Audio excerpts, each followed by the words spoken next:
Hello and welcome. Many of you have asked for some help on this problem. I call it the record turntable and the watermelon seed problem. So it says a record turntable rotating at 33 1/3 revolutions per minute. A watermelon seed is on the turntable 5 centimeters from the axis of rotation. A, calculate the acceleration of the seed, assuming that it does not. So we have a record turntable. So let's draw something that looks like a record turntable. And so here's the center. It says that our record turntable is rotating at 33 1/3 revs per minute.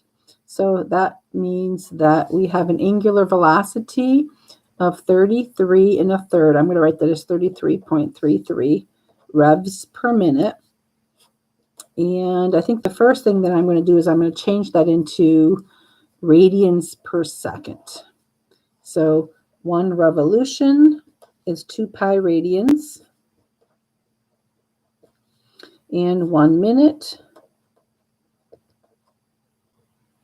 will be 60 seconds. And we're going to have 3.49 radians per second. All right, what's critical right now is that we have a watermelon seed that is sitting here, and it happens to be 5.5 centimeters from the axis of rotation. So we're going to say that the radius of this is 5.5 centimeters, would be 0.055 meters. Now you could have a different radius if you're doing this in WebAssign or something like that. But if my turntable is going around 33 1/3 revs per minute or 3.49 radians per second, the key thing here for part A is that it is not accelerating. It's not accelerating. The turntable is not accelerating. But they're asking me to find the acceleration of the watermelon seed. So even though the turntable is not accelerating, because the watermelon seed is going in circular motion, it's going in a circle, there is an acceleration present, and it really is centripetal acceleration. So sometimes you might see a problem like this in the topic of rotation because we have angular velocity going on, but you can also see a problem like this in a circular motion unit. And that's what I'm going to be looking at here. So the centripetal acceleration acting on the watermelon seed, because it's going in a circle, is going to be equal to v squared over r. And again, r, I make my radius a capital R because my lowercase r's look like these. All right, so we know that the angular velocity is 3.49. So how about we do this? The linear or tangential velocity could be equal to the radius times the angular measure. So we could take 0.055, which is the radius, times the 3.49, and we could get a linear velocity number. And I did that, and I got 0.192 meters per second. So in a circular motion fashion, the watermelon seed has a velocity of 0.192. So I'll square that, divided by 0.055. And the centripetal acceleration acting on the watermelon seed is 0.67 meters per second squared.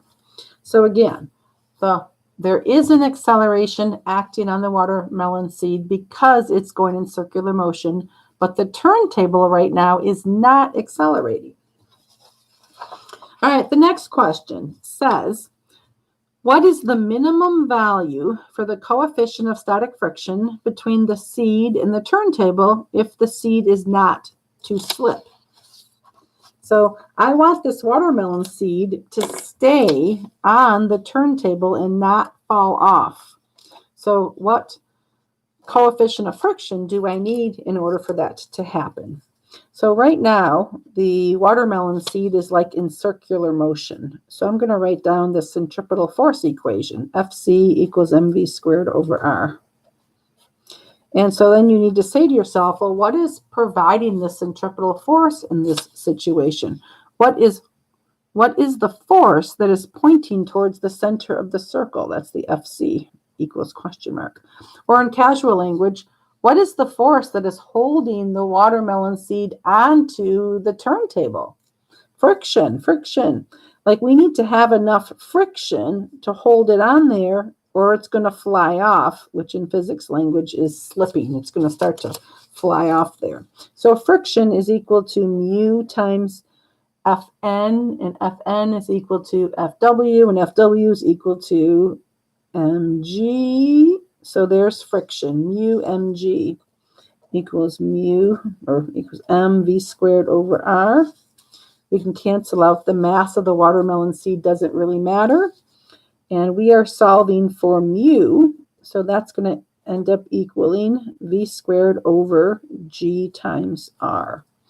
So this is how much coefficient of friction we would need in order to hold that in place. So the velocity is 0.192, 192 squared over 9.8, and my radius is 0.055. And that turns out to be, what did I get? 0.068. So that coefficient of friction will hold that watermelon seed in place. Okay, now we're going to look at part C. All right, for part C, it says, suppose that the turntable achieves its angular speed by starting from rest and undergoing a constant angular acceleration for 0.4 seconds. So now we're going to make the turntable accelerate. We're going to look at the acceleration from 0 up to 3.49 radians per second. Calculate the minimum coefficient of static friction required for the seed to not slip during the acceleration period. It's going to be easier for that seed to remain in place if the turntable was not accelerating. But now it's going to be accelerating on us. So I will read again, and I will write down as I read here. All right, so it says it achieves its angular speed. So it is going to achieve a final speed of 3.49 radians per second. By starting from rest and undergoing a constant acceleration for a time period of 0.4 seconds. So I think I'm going to start by figuring out what the acceleration is. So I'm going to write down VF, or omega F, omega I plus alpha time. It's starting from rest. We're getting up to 3.49. We're looking for angular acceleration in 0.4 seconds. And so my acceleration turns out to be 8.725 radians per second squared. All right, so now I have to figure out what coefficient of friction that I'm going to need to hold this thing in place. All right, I have to draw my picture again. So here's my turntable, and here's the axis of rotation here, and here's my watermelon seed. So let's put the watermelon seed back on here. All right, so we already figured out in the previous part A that there was a centripetal acceleration acting on the watermelon seed because the watermelon seed is going in a circular path like this. So there is an acceleration towards the center, and that is the centripetal acceleration, and we know the answer to that. It's right here, letter A, 0.67. So I'm going to write that down. This is 0.67. But now our turntable is going faster and faster and faster, which means there's another kind of acceleration acting on the watermelon seed. And so I'm going to draw an arrow like this, and I'm going to call this A tan. There is a tangential acceleration acting on the watermelon seed because the turntable is speeding up. And so I say to myself, well, what would A tan be? So A tangential is equal to R alpha. And so my radius is 0.055, and my alpha is 8.725. And so I can find my A tan value. So mine turned out to be 0.48. So A tan is 0.48. I'm going to write that on my picture, 0.48. So now the key thing is I have two different accelerations acting on the watermelon seed. One of them is going towards the center. That's the centripetal.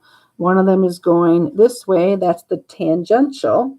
And so now I'm going to find I'll call it the net acceleration acting on the watermelon seed by doing this. And I could do that up here in this picture here too.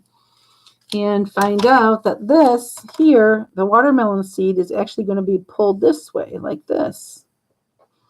And this is technically called the linear acceleration. You might just call it old regular acceleration. So that's the acceleration that's acting on the watermelon seed. And I can find that by doing a linear square. I'm just using Pythagorean theorem. So it's going to be this centripetal squared plus the tangential squared.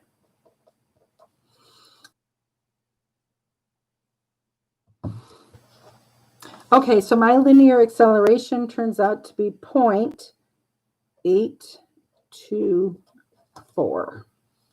All right, so we're going to store that. All right, so now I'm going to come back here and say, all right, calculate the minimum coefficient of static friction required for the seed to not slip during the acceleration period. So my turntable is accelerating, and we obviously have a net force that would be acting on it. So I'll do this. And this A is the linear acceleration there. And the force that would be acting on the watermelon seed would be friction to hold it in place. So I'm going to put friction there. And friction is equal to mu mg equals ma. Cross off the m's. And we're looking for mu. So mu is going to be equal to the linear acceleration divided by g. So that's going to be, going off my page here for you. That's going to be my 0.824 over 9.8. So let me do that real quick. Divided by 9.8. And I get my coefficient of friction is 0.084. And let me circle that. And that kind of makes sense because if my turntable is accelerating, I need a greater coefficient of friction to hold the watermelon seed in place. And when it wasn't rotating, I only had to have a coefficient of friction of 0.068 in the previous part of the problem. All right, I hope that helps you understand this problem a little bit better.